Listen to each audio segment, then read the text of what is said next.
Olá, boa noite. Estamos reunidos aqui na noite de sexta-feira, dia 4 de novembro de 2022, com os professores Hélio e Elane, para fazer umas perguntas relacionadas ao melhoramento genético. E para a introdução, eu gostaria de perguntar para a professora Elane uma definição do que seria melhoramento genético. Boa noite a todos. Meu nome é Elaine, sou professora aqui do curso de Agronomia, da aula de Genética, Melhoramento e Biotecnologia.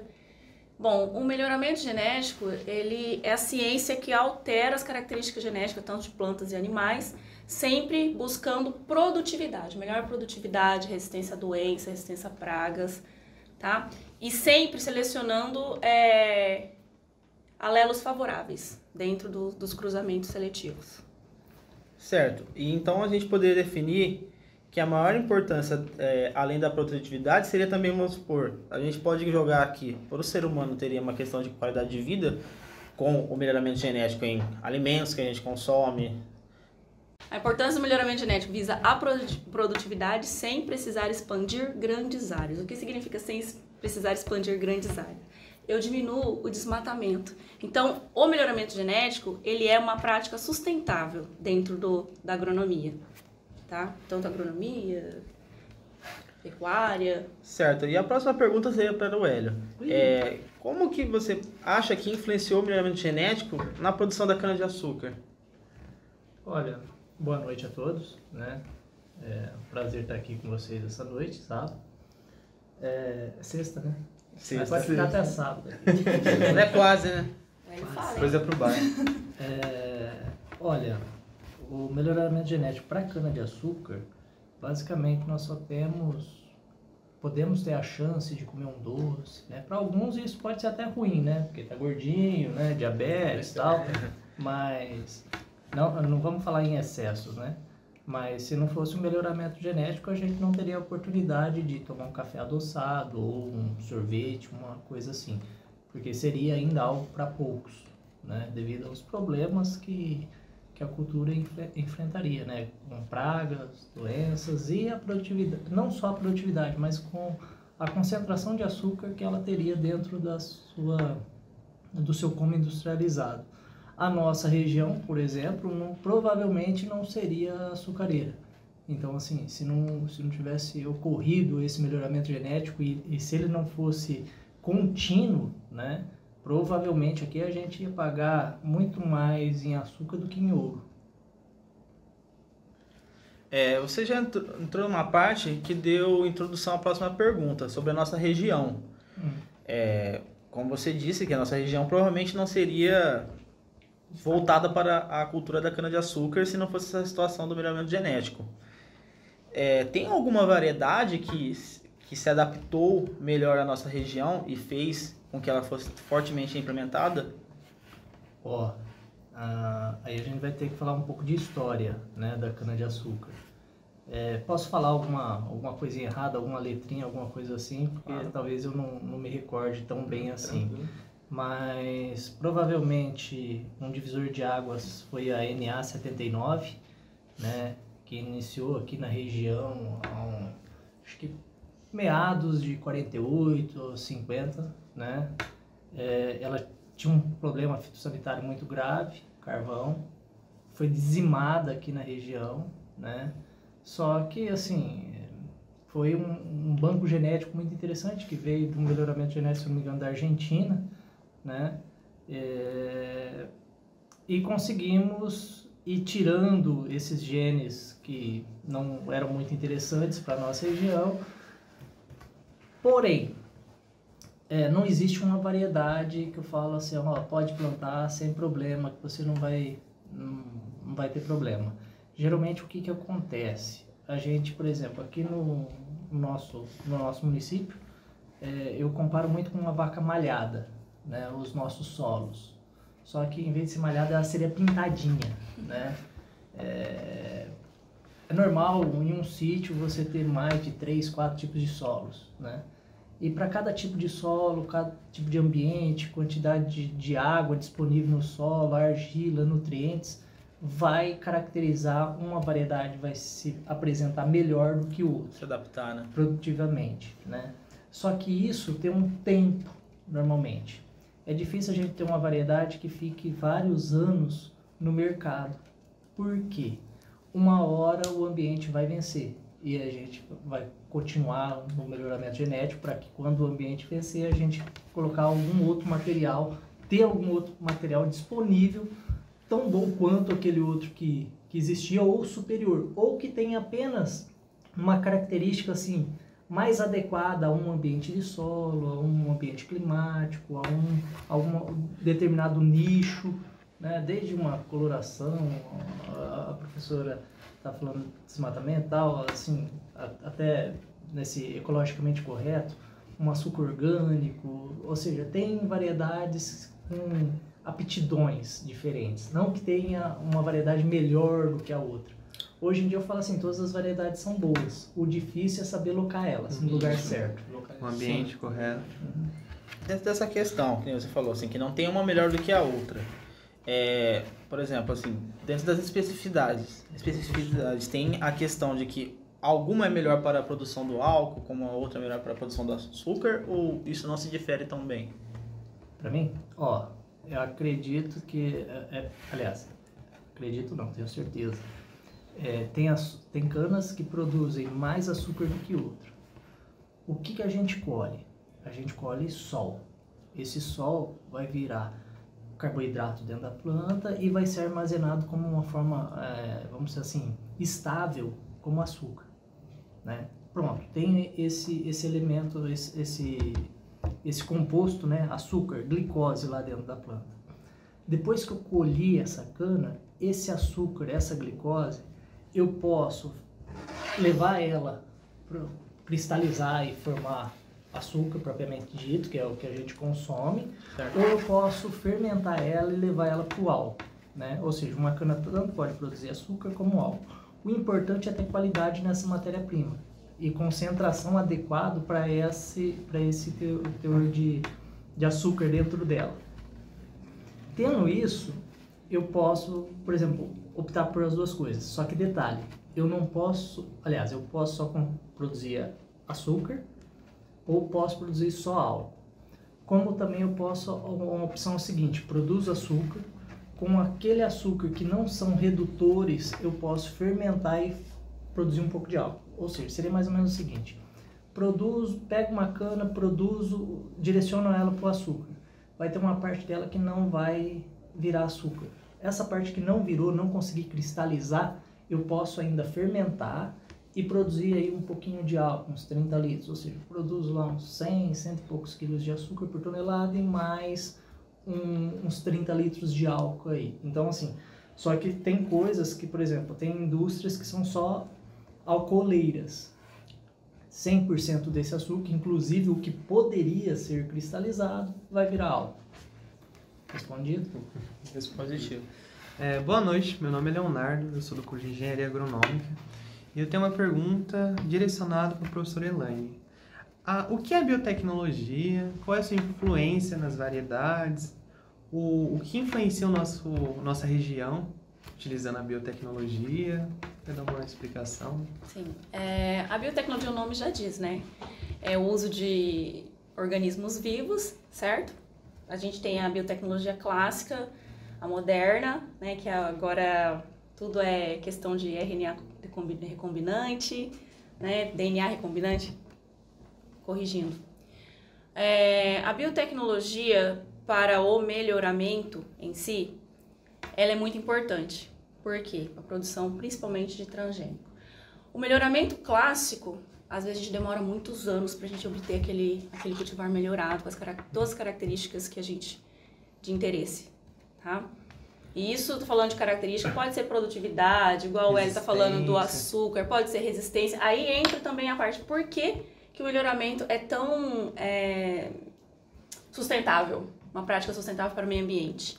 Se a gente consegue variedades aí melhoradas que tenham resistência a pragas e doenças, a gente diminui também a aplicação, né, que é um meio contaminante, certo?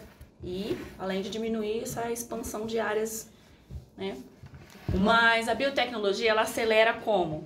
A gente consegue buscar os genes por marcadores moleculares, a gente consegue diminuir aí o período que a gente levaria, por exemplo, uns 10 anos para lançar o cultivar, a gente consegue diminuir um pouquinho esse tempo aí, tá? A partir do momento que a gente conhece o que a gente está trabalhando, quais genes que tem ali naquelas variedades que estão sendo cruzadas ali, tá?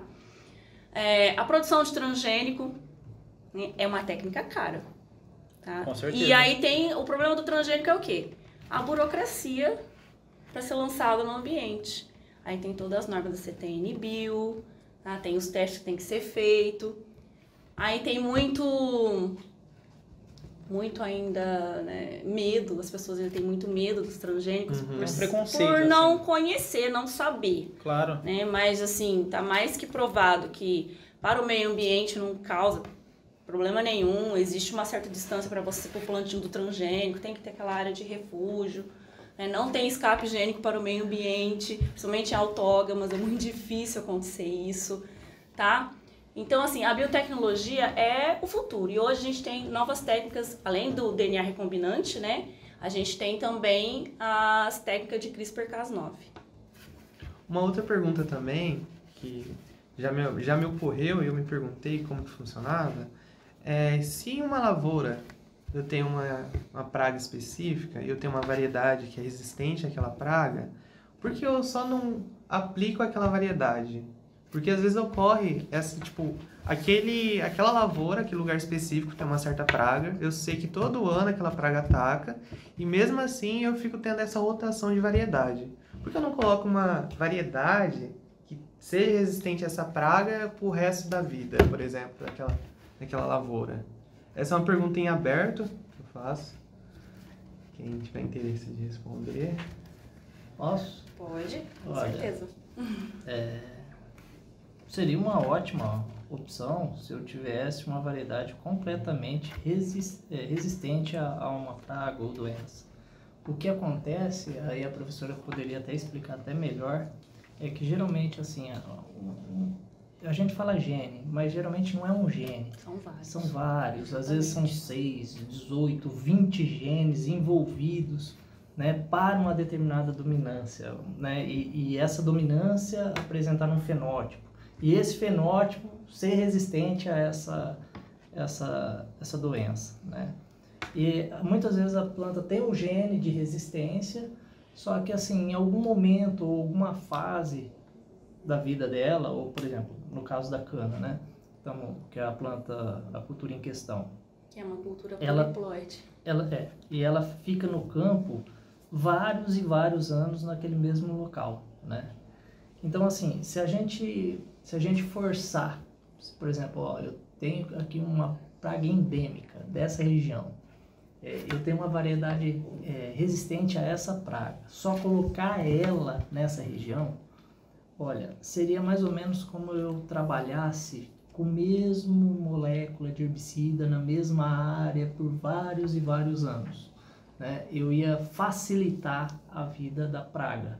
E ela iria vencer essa dominância da cultura, essa resistência, por completo. O objetivo nosso nunca é esse, né? E sem falar no risco, por exemplo, imagina, aqui, região de Penápolis, eu tenho cigarrinho em todos os canaviais, sem exceção. Não que exista, mas desenvolver, por exemplo, uma variedade de resistência a essa praga. Se eu plantar unicamente essa única variedade aqui, se entrar, por exemplo, uma doença como o raquitismo, que ocorreu há muitos anos atrás, na 5153 ou 6163, agora não recordo exatamente a numeração da variedade, era uma RB, né?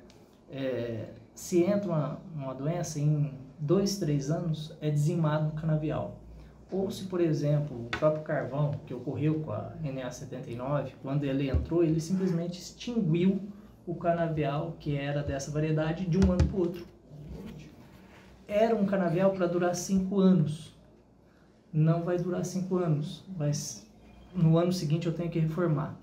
Já pensou, toda uma região, uma única variedade, basicamente isso é risco alimentar, eu estou assumindo um risco alimentar muito grande. Né, e entra alguma doença que, por exemplo, eu não previ, é nova, não precisa nem ser aquela que eu coloquei a variedade que ela é resistente, mas entrou probleminha novo no sistema, né? Uma outra praguinha, alguma outra doença, né? E simplesmente pode dizimar meu canavial de um ano para outro. E aí? E o custo de implantar isso? Não só o custo de implantação, de reformar todo esse canavial. Da onde vai vir a muda? Né? Vai ter que vir de fora. E esse custo? Né? Além disso, a gente tem toda uma capacidade industrial na região que é capaz de moer tantos milhões de toneladas. Se eu, por exemplo, um ano não tiver cana, o que vai acontecer com essas indústrias? Vão moer o quê? Vão pagar o salário da população que trabalha lá como? Né? Se não tem produção, não tem produto para industrializar, não tem dinheiro para pagar. Né? Então, assim, é importante sempre ter um mix grande de variedades sendo trabalhadas na mesma região. Geralmente a gente tem um número cabalístico, né, para nunca se passar de 20% da área com uma única variedade, porque senão o risco passa a ser muito grande e aí você reformar 20% já seria uma dor, né? Agora, já imaginou, mas aí você ainda teria os 80%, né? Agora já pensou você ter que reformar os 100%, né? Isso inviabilizaria o negócio em si, né? Então, por isso que não se usa apenas uma única variedade que tenha, por exemplo, uma resistência. A gente usa várias variedades com graus de resistência diferentes, é lógico, são indivíduos diferentes, geneticamente diferentes, então isso vai implicar em graus de resistência diferentes. E nesse meio aí, só te complementando, nesse meio aí sempre pode surgir, você está selecionando resistência entre a praga ali, se você usar uma única variedade resistente. E você acaba, igual ele falou, você acaba gerando resistência. Seleção natural, tá? Pode ocorrer uma mutação, surgir um indivíduo resistente ali, aí você está matando, mas o resistente está se multiplicando, entendeu? É a mesma coisa de aplicação. Você não pode aplicar o mesmo produto sempre, constantemente. Todo ano você vai lá... qualquer probleminha se torna um problemão. Exatamente. Você está selecionando pragas resistentes. Você não está melhorando nada, não tá? Entendeu? Com certeza. E nisso, acaba que se abre um gancho pela questão de que fica aberto para os dois, eu queria saber a opinião dos dois. O que vocês esperam do melhoramento genético nos próximos 5 anos? Nossa, ótima pergunta. Sim. Nós vamos assistir uma revolução. Da mesma forma que talvez vocês já nasceram com o celular na mão, né?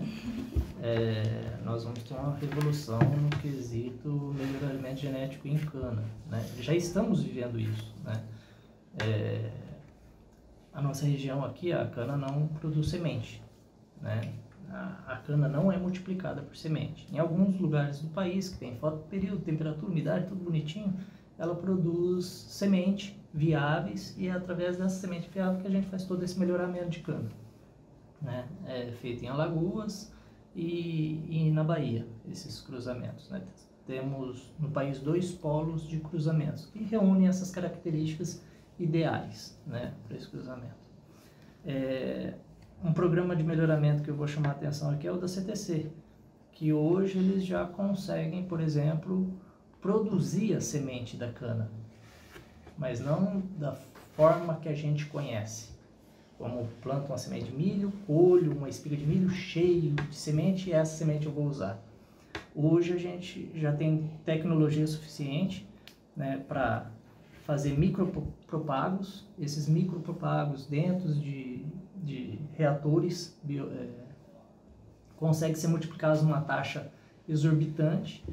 Já se consegue construir uma cápsula que seria praticamente o envoltório da semente, colocar esse propago ali dentro e plantar com uma plantadora, né? E aí você tem assim uma velocidade de multiplicação, um ganho muito grande, né? Uma troca de variedade muito grande, muito rápida, né? Daria para se encomendar, né? Olha, me dá aí, como é feito hoje com os cereais, me vê aí tantas mil sementes ou tantas mil mudas, né? E plantar, né, de uma forma bem simples. É um copinho um pouco maior do que um copinho de café, né? O tamanho dessa semente construída por nós, né? E desse jeito nós já conseguimos assim, multiplicar numa taxa exorbitante.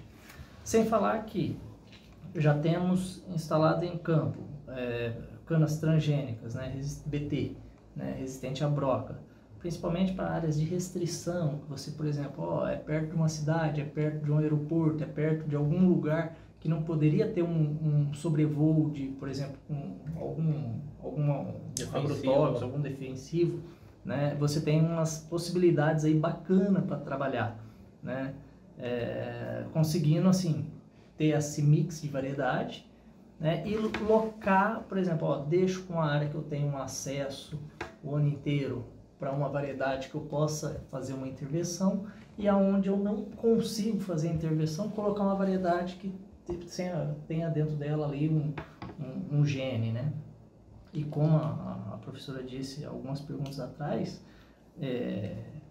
temos marcadores, conseguimos ter uma velocidade de selecionar o indivíduo que já tem o gene de interesse muito mais rápido, né?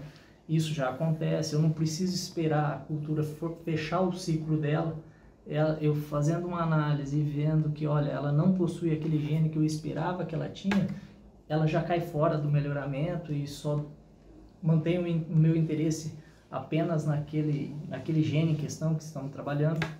Então, assim, o melhoramento genético da cana, acredito que provavelmente da hora que vocês formarem um pouco mais, nós já vão ser vendidas variedades assim com a mesma variedade com genes diferentes, né? Olha, essa daqui tem o gene BT, essa daqui tem o gene RR, né? Que seria a primeira transgenia que ocorreu. No caso da cana não é muito interessante isso, mas enfim, para alguns casos bem isolados, talvez seja uma possibilidade de manejo interessante, né? Então, eu acredito que vai ser bem assim, do mesmo jeito que a gente compra uma calça jeans hoje, nós vamos ter a possibilidade, nós estamos todos aqui de calça jeans, nós vamos poder, eu quero a amarela, eu quero vermelho, eu quero azul, mas todas são brim, né? O tecido, né? Então, vai ficar algo interessante. Vai demandar ainda mais conhecimento técnico ainda da parte agronômica, né? Logicamente, agronômica, biológica, né? Enfim, todo mundo. Mas, assim, é um mercado que tende a dar bons frutos, né?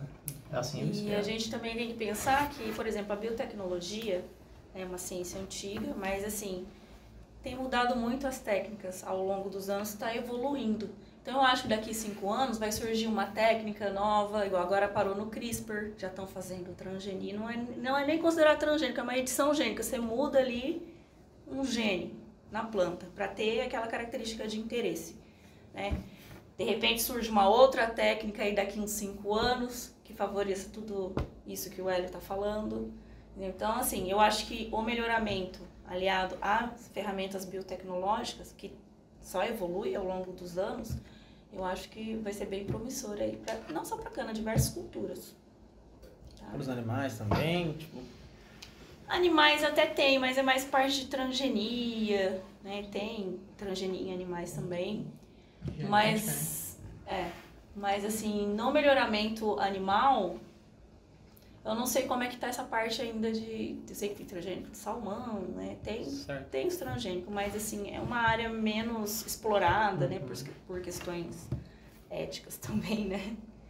Mas eu acho que na agricultura vai avançar bastante. Porque na parte de animal que eu vejo que tem se tornado cada vez mais comum ser buscado é a tal da carne sem culpa, que eles falam, né? Que eles tentam fazer coisas mais parecidas com a carne sem vir de nenhuma fonte animal possível. Tem isso mesmo, eles estão, assim, não aqui no Brasil não tem, mas eles estão tentando produzir essa carne em laboratório para consumo. Aí a partir de... Você consegue células tronco aí, você produz. Então, só que assim, é uma realidade de alto custo. Claro. Não vai ser uma coisa barata. Não vai ser nem um pouco acessível também. Não. Só deixando claro que, por exemplo, para tranquilizar quem às vezes possa se preocupar demais, possa ser muito preocupado, né?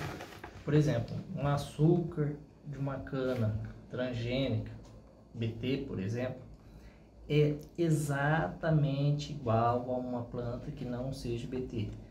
é tão igual que a legislação já prevê que, por exemplo, produtos vindos de origem de uma cana transgênica não precisa receber o selo de transgenia, né? Porque, assim, não tem nada de diferente, absolutamente nada. É açúcar e ponto. É açúcar e açúcar. Né? Não tem nada que, Então, mas além já foi disso. processado, não tem E por perigo que nenhum. tem esse grande receio dos produtores em produzir esse tipo de variedade? Eu acredito que não é dos produtores, é dos consumidores, talvez, consumir alguma coisa de origem transgênica. Mas é uma ferramenta que, assim, eu acho que é o sonho de todo produtor ter acesso a uma variedade que tenha resistência a todas as pragas e doenças, né? Que ele não precisa, o custo dessa produção vai cair muito, né? E se torna muito fácil, né? Se torna prático, simples, não tem, você vai se preocupar com outras coisas e não com o controle de pragas e doenças, né? Coisa que era completamente superado. Por exemplo, na cana não se passava fungicida, inseticida, não se passava nada disso. Era tudo baseado no melhoramento genético.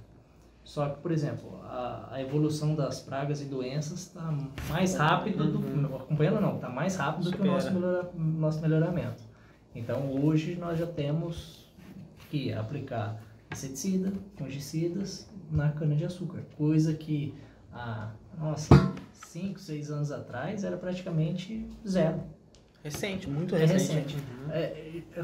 Coincide muito com quando a gente parou de queimar cana, porque aí a gente criou-se um microclima e propiciou a cultura, sim, mas propiciou a praga também. Eu forneci casa, eu forneci condições que antes não tinha, né? Porque o fogo é asséptico, né? Eu faço a asepsia total da área. E isso, nossa, ajudou a cana, né? A cultura da cana a chegar até esse ponto, né? E aí o melhoramento genético complementava isso e a gente conseguiu chegar até esse ponto. Agora nós estamos numa outra mudança, né? Que aconteceu com a soja no caso do plantio direto. Depois que a soja teve o plantio direto, olha, eu comecei a ter o quê? Alguns outros problemas que eu não tinha. Era mais produtiva? É mais produtiva no plantio direto. Só que aí eu preciso lançar mão de algumas outras ações, né? Para controle de pragas, doenças, algumas ferramentas diferentes. Uma dúvida também em questão de dinheiro. Existe alguma taxação em cima dessas variedades? É uma variedade acessível ao produtor? Como que seria? Se paga royalties, né, nas variedades de cana-de-açúcar. Depois de alguns anos ela no mercado, é como se fosse uma patente, né? Vence e aí você não precisa mais pagar royalties. Só que são já variedades antigas as que não pagam royalties. Por exemplo, aí tem 2 modelos diferentes, bem claros no mercado.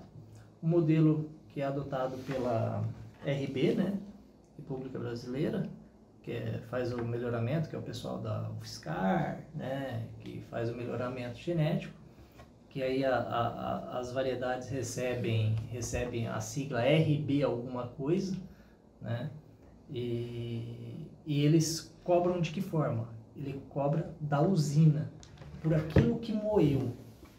Uma porcentagem em cima. Isso, uma porcentagem por aquilo que a usina moeu. Ou seja, eu posso ter a área que for em viveiro, plantando, multiplicando, que isso não é cobrado, só é cobrado aquilo que foi efetivamente moído. A usina paga muito dinheiro nisso, porque se demora mais ou menos 10 anos para se lançar uma variedade de cana, né? Hoje está se lançando um pouco mais rápido, justamente por causa das ferramentas de biotecnologia. Mas, normalmente, 6, 7 anos. Você vai falar, nossa, não diminuiu muita coisa? Não, diminuiu consideravelmente. Né? 30%. Isso, consideravelmente. Mas, assim, seria interessante a gente ter uma velocidade muito mais rápida, muito maior, para conseguir andar na mesma velocidade do que as pragas e doenças, né? E temos um modelo basicamente da CTC, que é do Centro Tecnológico Canavieiro. Também outra instituição que faz melhoramento genético de cana-de-açúcar, porém ela cobra royalties da área plantada, né? E aí, por exemplo, se for um produtor, paga, se for a usina, paga, independente de quem tem essa área plantada, paga. Só que aí começa até a ficar difícil de explicar assim, porque cada variedade vai ter um custo diferente. Por exemplo, ó, dá um exemplo, tem a linha 9000 da CTC, 9000, 1, 2, 3, 4, 5, né? Cada uma delas tem um valor por hectare. E aí temos algumas outras variedades que estão sendo lançadas recentemente. Por exemplo, tem uma variedade que é RB, que é RB 7515, muito plantada aqui na região, que a CTC está lançando ela agora com o gene BT dentro dela, né? Então, assim, essa variedade aí tem um custo por hectare bem superior à linha 9000, né? E temos também a 9000, a linha 9000, né, 9001, também transgênica, também BT. Aí, por exemplo, o royalties pula de R$150 para R$300, R$400, dependendo da variedade, né, isso por hectare, né? Então, assim, são valores consideráveis? São. Só que esse dinheiro também é empregado no melhoramento genético, né? E é esse dinheiro que permite com que nós temos, né, ainda cana sendo plantada aqui na região e vencendo ainda essa batalha diária aí, né, entre produzir com qualidade e pragas, chegar nesse equilíbrio aí, né, esse ecossistema.